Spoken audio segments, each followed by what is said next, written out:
Assalamualaikum warahmatullahi wabarakatuh. Bersama kembali dengan Pak Guru Walan. Hai anak sekalian, apa kabar pagi hari ini? Mudah-mudahan sehat selalu ya, dan selalu diberikan perlindungan oleh Allah Subhanahu wa Ta'ala. Amin amin ya robbal alamin. Baiklah anak sekalian, sebelum kita belajar, jangan lupa kita berdoa dan selalu menggunakan protokol kesehatan, baik di rumah maupun di luar rumah. Baiklah anakku sekalian, hari ini Pak Guru akan memberikan materi tentang tema 2, subtema 2, pembelajaran 6. Dalam kajian materi ini, Pak Guru akan membahas yang pertama adalah apa sih nilai-nilai dalam musyawarah itu? Yang kedua, kita akan belajar bagaimana merencanakan sebuah gerakan tari. Wah, keren sekali ya. Terakhir, kita masih dalam pelajaran bahasa Indonesia, kita akan mencari isi teks dengan beberapa pertanyaan-pertanyaan dengan bantuan tabel pertanyaan.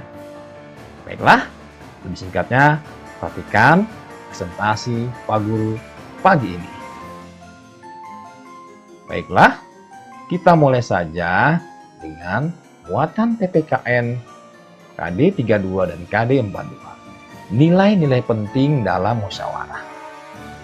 Dalam musyawarah, kita mendengar pendapat yang berbeda-beda atau bahkan saling bertentangan. Oleh karena itu, musyawarah harus dilandasi dengan kenapa? Dengan semangat gotong royong dan kekeluargaan. Supaya apa? Supaya kita tidak tidak saling bertentangan walaupun ada pendapat yang berbeda-beda. Kira-kira apa sih nilai-nilai penting dalam musyawarah itu? Yang pertama apa? Kebersamaan, ya. Itu dari bermacam-macam perbedaan, tujuannya adalah kebersamaan. Yang kedua adalah apa? Kebebasan berpendapat. Bagaimana kita mengemukakan pendapat, ya, saran kita, kemudian tentang pikiran-pikiran kita. Nah, di sini dibebaskan dalam musyawarah ini. Yang ketiga adalah menghargai orang lain. Ketika orang lain memberikan pendapat, memberikan saran, kita hargai dengan cara apa? Dengan cara mendengarkan. Itulah namanya menghargai orang lain. Belajar menghargai orang lain. Yang keempat, persamaan hak dan berjiwa besar.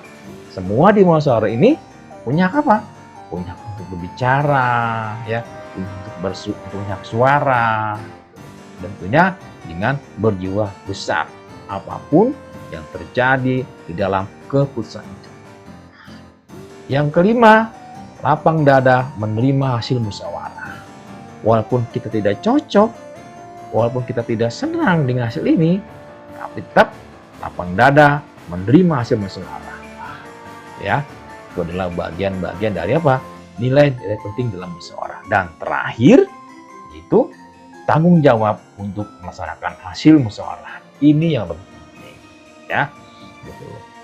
Mungkin saat itu kita tidak bisa menerima, tapi karena faktor kebersamaan dan menghargai berbeda-beda ini, ya, tentunya tanggung jawab untuk melaksanakan hasil musyawarah harus dilakukan dengan setulus-nya, dengan sepenuh hati.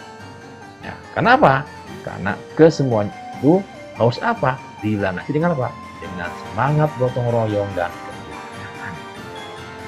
Baiklah, kita teruskan ke pelajaran Bahasa Indonesia KD 32 dan KD 42. Menjelaskan informasi berdasarkan teks. Coba, masih ingat nggak kira-kira bagaimana menjelaskan informasi berdasarkan teks? Masih ingat ya? Apa kira-kira? Ya, betul. Ya, pertama dengan menggunakan diagram teks, peta pikiran, ya, dengan menggunakan diagram peta pikiran, ya, tentunya ditambah dengan beberapa pertanyaan-pertanyaan. Bisa apa lagi? Lagi dengan menggunakan bermacam-macam pertanyaan-pertanyaan sehingga kita bisa tahu informasi yang ada di teks. Nah, kali ini Pak Guru akan ulang lagi. Yang pertama apa? bacalah teks dengan seksama.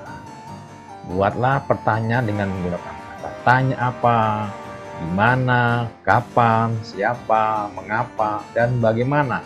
Lalu jawablah. Tuliskan dalam bentuk tabel. Ya, gitu. Bagaimana bentuknya? Baik, kita lihat sama-sama. Nah, kira-kira seperti ini. Ya, ada teksnya, kita buat apa? Katanya apa? Buat pertanyaannya, tulis jawabannya. Siapa juga sama, buat pertanyaan tentang siapa, dan seterusnya sampai dengan mengapa. Ya, nah dari unsur-unsur pertanyaan ini dan jawaban ini, kita bisa menggali informasi pada teks tersebut. Nah, ini salah satu cara diantaranya membuat pertanyaan-pertanyaan yang dikumpulkan dalam sebuah tabel. Jelas ya? Masih ingat kan ya? Nah, yang pertama tadi yang menggunakan diagram peta pikiran. Yang kedua apa? Dengan pertanyaan-pertanyaan. Membuat daftar pertanyaan.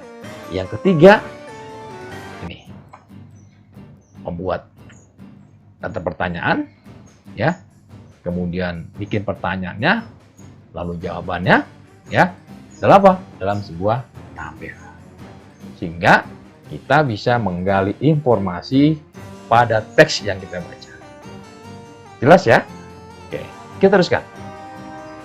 Yang berikutnya adalah muatan FDDP. KD 33 KD. Unsur-unsur yang harus dipersiapkan untuk peragaan tari. Wah, ternyata di sini ada 5 unsur ya. Yang pertama apa? Gerak tarinya. Ya, kita rencanakan. Atau kalau misalnya sudah ada pakemnya, kita ikuti saja. Tapi kalau misalnya tidak ada pakemnya, kita harus hitung gerak tari itu, langkahnya, ya, gerak tangannya. Jadi benar-benar apa? Benar-benar sesuai dengan langkah-langkah itu ya. Jadi harus kita rencanakan bentuk gerak tarinya. Siapa lagi? Propertinya kira-kira apa nih yang buat menarik, yang menegaskan itu tarian apa? Ya. Yang ketiga adalah musik mengiring.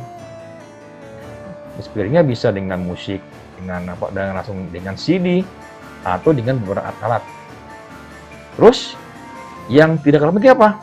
Kostumnya. Ya, kostumnya. Kostum pakai apa? Tapi kalau misalnya sudah pakemnya ya, seperti tari Bali, tari pendek, namanya itu sudah pakem.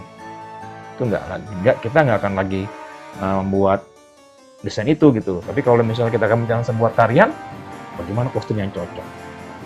Nah, yang terakhir adalah yang tidak kalah penting apa? Tata panggung. Bagaimana kita merencanakan sebuah panggung sehingga para penonton menarik. Ya, baik, kita lihat gambar. Nah, ini dia ya. Ini contoh bermacam-macam gerak tari yang sudah direncanakan. Nah, ini juga contoh dari alat musik sebagai pengiring. Ya, wow, macam-macam ya. Tuh, bisa melihat ini, ya, suling, ya, angklung, ya, dan seterusnya ya. Kemudian ini tari apa nih? Ya, ini adalah tari merak ya. Bukan tari kupu-kupu ya, tapi ada tari merak ya. Lihat kostumnya. Seperti burung merak ya. Nah, ini adalah tata panggungnya ya. Ini penontonnya, ini penontonnya, ini adalah panggungnya ya. Jadi benar-benar ini ke arah sini panggungnya, ini ke arah sini panggungnya, ini ke arah sini panggungnya, ini penontonnya. Ya. Ada lagi yang seperti ini penontonnya, sini panggungnya. Ada seperti ini panggungnya. Ada seperti ini panggungnya. Ya, ini adalah model-model tata panggung. Baiklah, itu saja dari Pak Gunawan. Cukup sekian. Assalamualaikum warahmatullahi wabarakatuh. Semangat pagi.